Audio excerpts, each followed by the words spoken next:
KGF 3 writer Neha Mishra, anchor Nitin Dahiya. कौन है John Dillinger? Hello दोस्तों, मैं नितिन आपका स्वागत करता हूं पॉलीग्राफ स्टूडियोज में।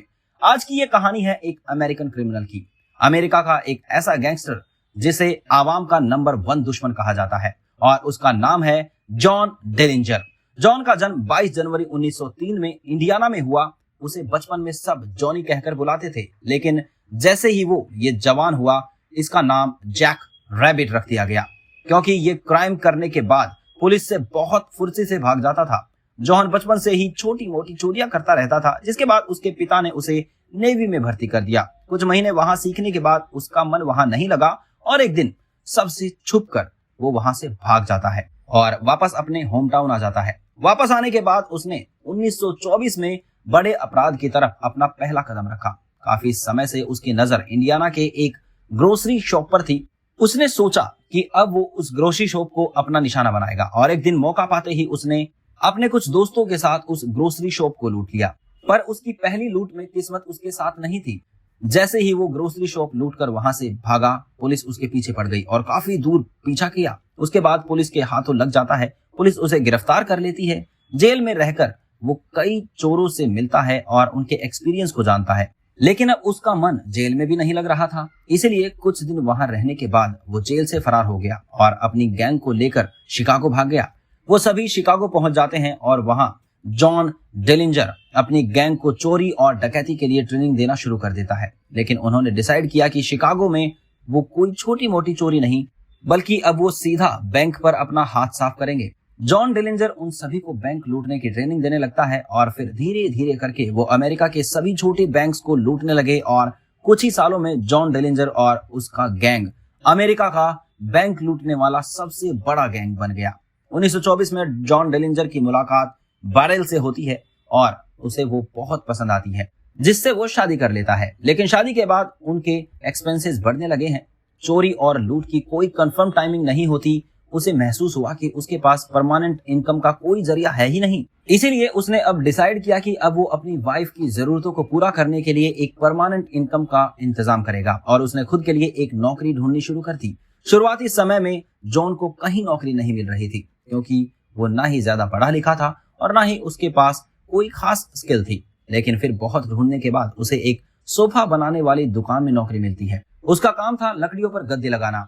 इसी दौरान उसकी मुलाकात कुछ बास्केटबॉल प्लेयर से होती है। उनको खेलता देख जॉन डिलिंजर का इंटरेस्ट बास्केटबॉल में बढ़ता है और वो उनके साथ खेलने लगता है। उसके बीच गहरी दोस्ती हो जाती है। 1924 उसके ही बास्केटबॉल टीम के एक मेंबर ने उसे बताया कि हर रोज एक दुकानदार पैसों से भरा बैग लेकर उसके ग्राउंड के सामने से गुजरता है। पूरे दिन अच्छा खासा माल कमाने के बाद वो शाम को पैसे लेकर अपने घर जाता है। ये बात जॉन डिलिंजर के मन में बैठ गई और उसने उसे टीम मेंबर के साथ मिलाकर डिसाइड किया कि वो उसे दुकानदार से उन पैसों को लूट लेंगे। प्लान के अकॉर्डिंग जॉन उसके बैग को छीनेगा और उसकी बास्केटबॉल टीम का दूसरा प्लेयर कुछ दूरी पर कार लेकर खड़ा होगा और जैसे ही जॉन डिलिंजर पैसे छीनकर उसके पास आएगा, वो कार को तेजी से चला देगा और पैसे लेते हुए वो गाड़ी में बैठ जाएगा और वहां से फरार हो जाएगा। जॉन के पास एक पिस्तौल भी थी। दुकानदार जब पैसे लेकर वहां से निकल रहा होता है, तब जॉन उसके पास जाता है और उससे पैसे छीनने लगता है। दुकानदार भी घबरा जाता है और वो जॉन से हाथापाई करने लगता है। इसी दौरान जॉन की बंदूक जमीन पर गिर जाती है और मौका पाते ही वो दुकानदार उस पिस्टल को उठा लेता है और उसे जॉन के ऊपर ट्रिगर करता है। ये देखकर जॉन डर जाता है और कार की तरफ भागने लगता है। इस चोर की आवाज सुनकर चौराहे की पुलिस भी वहां आ जाती है, जिसे देखकर कार में बैठा बास्केटबॉल टीम का प्लेयर डर जाता है। उसे लगता है कि अगर पुलिस ने उसे पकड़ लिया तो उसका करियर तो खत्म होगा ही, साथ ही उसे जेल में भी डाल दिया जाएगा। इसी डर से वो कार लेकर भाग जाता है, लेकिन जॉन पुलिस की गिरफ्त में आ जाता है, जिसके बाद जॉन को कोर्ट 20 साल की सजा सुना देती है। जेल में उसकी मुलाकात हैरी और होमर से होती है। साथ रहते हुए उनके बीच अच्छी दोस्ती हो जाती है। इसी दौरान 1933 में जॉन की सौतेली मां की मौत हो जाती है, जिसके बाद उसे कुछ समय के लिए कोर्ट द्वारा बेल मिल जाती है। लेकिन उसने इस बेल का पूरा फायदा उठाया और बाहर आते ही बहुत सारे हथियार और असला बारूद इनको इकट्ठा करना शुरू कर दिया। जेल में रहने के दौरान उसने अपना अच्छा खासा कांटेक्ट वहां बना लिया था और उन्हीं सोर्सेज के जरिए उसने अपने दोस्त हेनरी और होमर के पास जेल में ही उन हथियारों को पहुंचा दिया, जिसके बाद वो दोनों भी जेल से भागने में कामयाब हो गए और तीनों ने मिलकर एक नई गैंग बना दी, जिसका नाम डेलिंजर गैंग था। उन्होंने बहुत सी बड़ी बड़ी दुकानों को लूटा और लूटने के बाद बड़ी ही आसानी से वो फरार हो जाते।